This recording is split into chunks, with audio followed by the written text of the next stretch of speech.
Hello friend, तो आज के हमारे वीडियो का टॉपिक है व्हाट इज़ सब स्टेशन।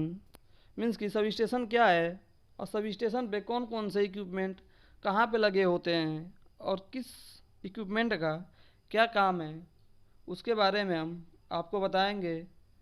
कौन सा इक्विपमेंट स्विच यार्ड में होना चाहिए, कौन सा इक्विपमेंट किसी कक्ष के अंदर होना चाहिए, इन सभी के बारे में हम आपको बताएंगे। तो सबसे पहले हम सब स्टेशन के बारे में बात कर लेते हैं।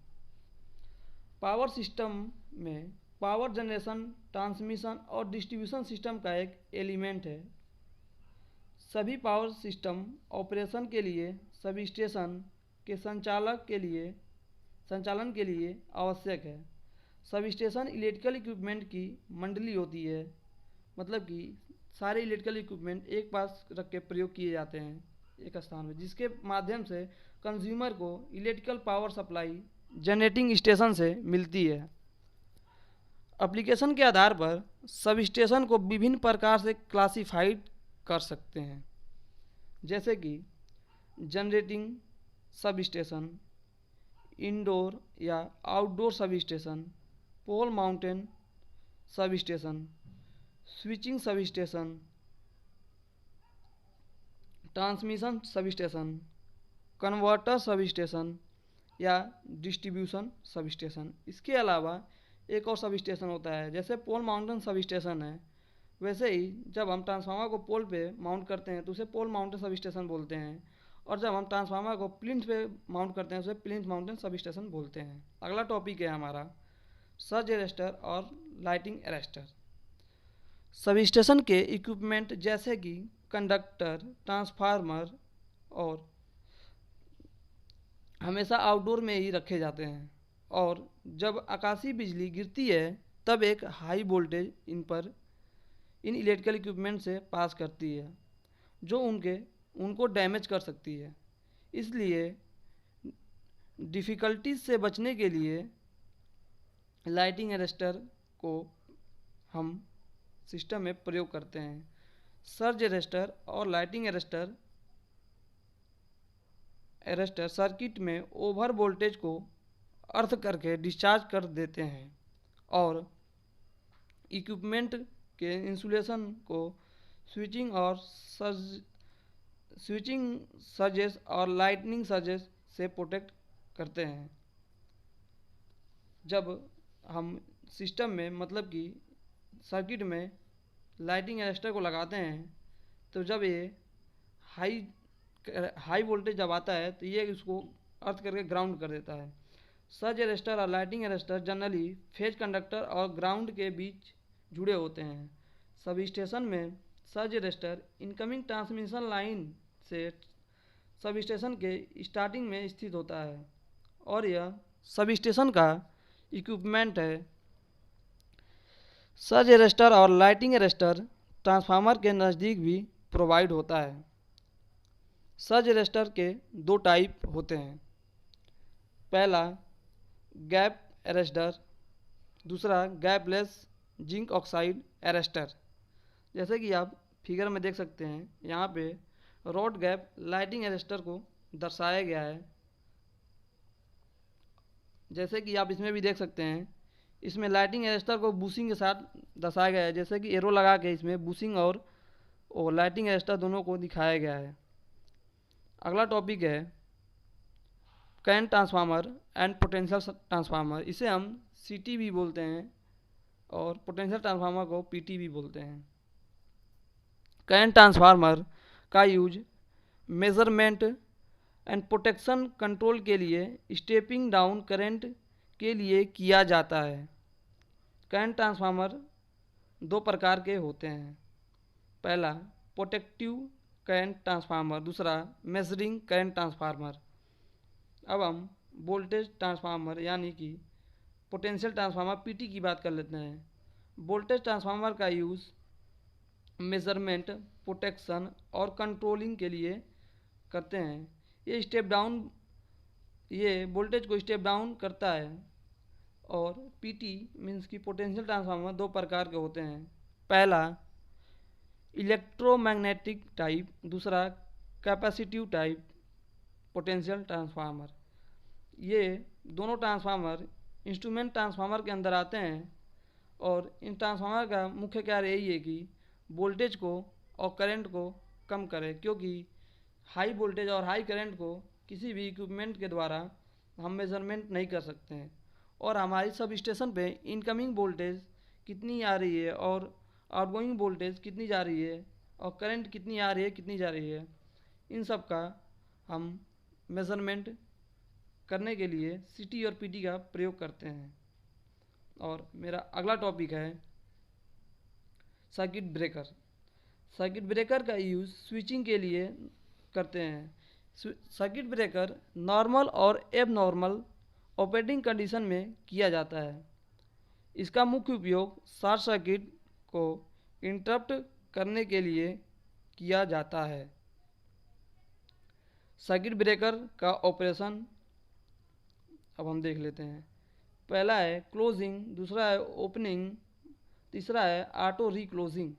मतलब कि पहला है बंद करने के लिए, दूसरा है खोलने के लिए, तीसरा है अपने आप मतलब दोबारा बंद करने के लिए भी इसका हम प्रयोग करते हैं। सर्किट ब्रेकर प्रत्येक स्विचिंग पॉइंट के पास स्थित होता है और दोनों ओर प्रत्येक प्रोटेक्शन जोन के पास भी स्थित होता है। हम यहाँ पे डिफरेंट टाइप के सर्किट ब्रेकर के बारे में देख लेते हैं। सर्किट ब्रेकर डिफरेंट क्राइटेरिया और यूजेस के आधार पर डिज़ाइन किए जाते हैं, लेकिन जनरली या मोस्टली यूज करने वाले सर्किट ब्रेकर का हम आपको नाम बता देते हैं। जैसे oil circuit breaker, air circuit breaker, SF6 circuit breaker means की, और वैक्यूम सर्किट ब्रेकर इत्यादि हैं। जैसे कि SF6 सर्किट ब्रेकर जो है ये बहुत हाई वोल्टेज पे इसका प्रयोग किया जाता है। इसका पूरा नाम सल्फर हेक्साफ्लोराइड होता है और इसमें गैस भरी होती है। ये सारे सर्किट ब्रेकर अलग अलग मतलब कि सब स्टेशन पे अलग अलग रेटिंग के सब स्टेशन पे इसका प्रयोग हम करते हैं, क्योंकि अलग अलग जितने भी सब स्टेशन हैं उन पे कि कहाँ पे कितने वोल्टेज आ रहे हैं और कितने वोल्टेज वहाँ से जा रही है इनकमिंग आउटगोइंग के ऊपर, उसके हम वोल्टेज का प्रयोग करते हैं। अगला पॉइंट है आइसोलेटर। आइसोलेटर का यूज लाइव पार्ट को आइसोलेट करने के लिए किया जाता है। जब सब स्टेशन में मेंटेनेंस करना होता है तब आइसोलेटर की हेल्प से लाइव पार्ट को आइसोलेट करते हैं, मेंटेनेंस करते हैं। आइसोलेटर सर्किट ब्रेकर के दोनों तरफ स्थित होता है।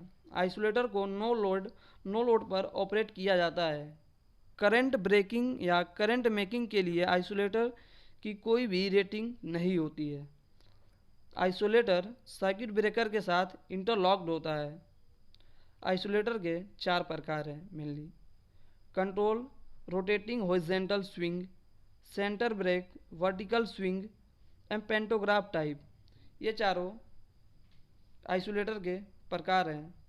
जैसे कि आपको ऊपर में बताया गया था कि आइसोलेटर नो लोड पे ही काम करता है और इसका कोई भी रेटिंग वोल्टेज नहीं होता है। मतलब कि current making and voltage making breaking नहीं होता है। और यहाँ पे भी एक शब्द और आया था लाइव पार्ट, मीन्स कि इसका मतलब है इसका फेज पार्ट जो था उसमें लाइव पार्ट का मतलब है फेज, न्यूट्रल फेज जैसे होता है वैसे ही लाइव पार्ट को ये आइसोलेट करता है, मतलब कि लाइव पार्ट को अलग करता है। और यहाँ पे जो आइसोलेटर के टाइप है, यहाँ पे देखिए आप आइसोलेटर लगा हुआ है, यहाँ भी इस फिगर में भी आप देख सकते हैं आइसोलेटर लगा हुआ है। और आइसोलेटर सर्किट ब्रेकर के साथ इंटरलॉक होता है, ये आपको मैं पहले ही बता दिया था। देखिए सारे फिगर में आइसोलेटर लगे हुए हैं और सारे आइसोलेटर सर्किट ब्रेकर के साथ इंटरलॉक्ड होते हैं। जब भी हम मेंटेनेंस करते हैं तो हमारी सर्किट जो होती है नो लोड कंडीशन में होती है और उस कंडीशन में हम लाइव पार्ट को मतलब कि फेज को सप्लाई से अलग कर देते हैं। इस प्रकार जो भी मेंटेनेंस कर रहा जो इलेक्ट्रीशियन होता है उसको वो शॉर्ट सर्किट से बच सकता है। और देख इसमें भी आप देख सकते हैं यहाँ पे ये सारे इसकी बूसिंग हैं और सर्किट ब्रेकर के पास ही इसे हम लगाते हैं।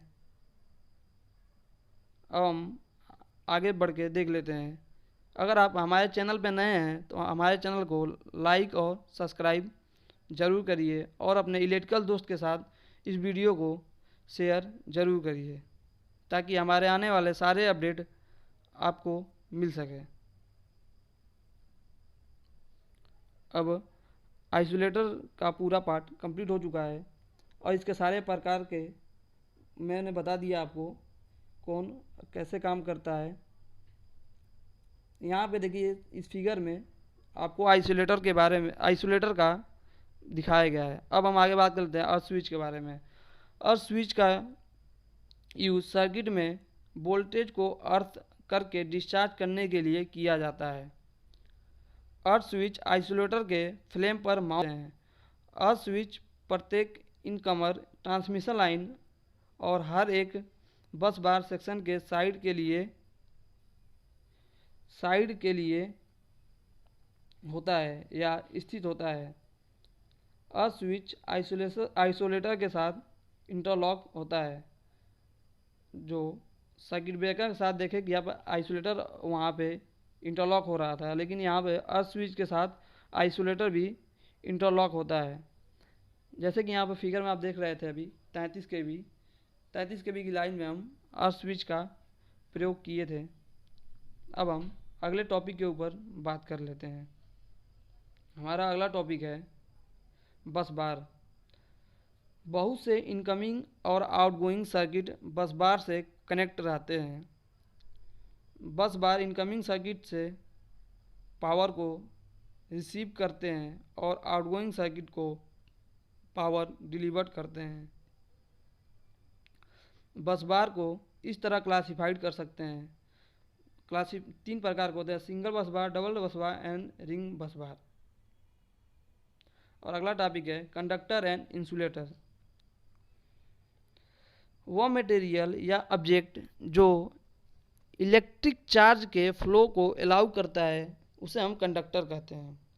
कंडक्टर इलेक्ट्रॉन को फ्री मूवमेंट के लिए परमिट देता है। इन कंडक्टर का यूज पावर ट्रांसमिशन में या इलेक्ट्रिक एनर्जी को सबस्टेशन द्वारा एक स्थान से जैसे कि जनरेटिंग स्टेशन से दूसरे स्थान मीन्स की कंज्यूमर पॉइंट तक ट्रांसमिशन के लिए किया जाता है। कंडक्टर डिफरेंट टाइप के होते हैं, लेकिन प्रैक्टिकल पावर सिस्टम में मोस्टली एल्युमिनियम कंडक्टर का प्रयोग किया जाता है। अब इंसुलेटर के बारे में बात कर लेते हैं। वह मटेरियल या ऑब्जेक्ट जो इलेक्ट्रिक चार्ज के फ्लो को अलाउ नहीं करता है उसे इंसुलेटर कहते हैं। इंसुलेटर इलेक्ट्रॉन को फ्री मूवमेंट के लिए परमिट नहीं देता है। इस प्रकार इंसुलेटर अपनी हाई रजिस्टिंग प्रॉपर्टी से इलेक्ट्रिसिटी को रजिस्ट करता है। इंसुलेटर डिफरेंट टाइप के होते हैं, जैसे suspension insulator, stay insulator, pin type insulator. और भी बहुत प्रकार के इंसुलेटर होते हैं, जैसे कि हाई टेंशन लाइनों में आप देखे होंगे कि गे इंसुलेटर भी प्रयोग करते हैं और भी बहुत सारे इंसुलेटर का हम प्रयोग करते हैं। जैसे कि यहाँ पे आप कुछ इंसुलेटर भी देख सकते हैं। अब हम कैपेसिटर बैंक के बारे में बात कर लेते हैं। एक कैपेसिटर बैंक बहुत से समान कैपेसिटर का एक सेट होता है जो कि इनक्लोजर के अंदर सीरीज या पैरेलल से जुड़ा होता है। कैपेसिटर बैंक का यूज़ पावर फैक्टर करेक्शन और सबस्टेशन के बेसिक प्रोटेक्शन के लिए होता है। ये कैपेसिटर बैंक रिएक्टिव पावर के स्रोत के रूप में कार्य करते हैं और इस प्रकार वोल्टेज और करंट के बीच फेज डिफरेंस को कैपेसिटर बैंक द्वारा रिड्यूस किया जा सकता है। कैपेसिटर बैंक आप लोग नाम सुने होंगे पहले भी। बहुत सारे कैपेसिटर को एक पास रख के हम इसका प्रयोग करते हैं। इसका मेन प्रयोग यही है कि एक पावर फैक्टर का करेक्शन करता है। पावर फैक्टर को मेंटेन करने और पावर लैग प्रॉब्लम को से कनेक्शन के लिए यह मेथड बहुत ही इकोनॉमिकल है। मतलब कि यह तरीका पावर फैक्टर को सही करने के लिए बहुत इकोनॉमिकल माना जाता है और ख़ासकर इसी मेथड का हम प्रयोग सब स्टेशन पे पावर फैक्टर को सही करने के लिए करते हैं। अब अगला टॉपिक है हमारा पावर ट्रांसफार्मर।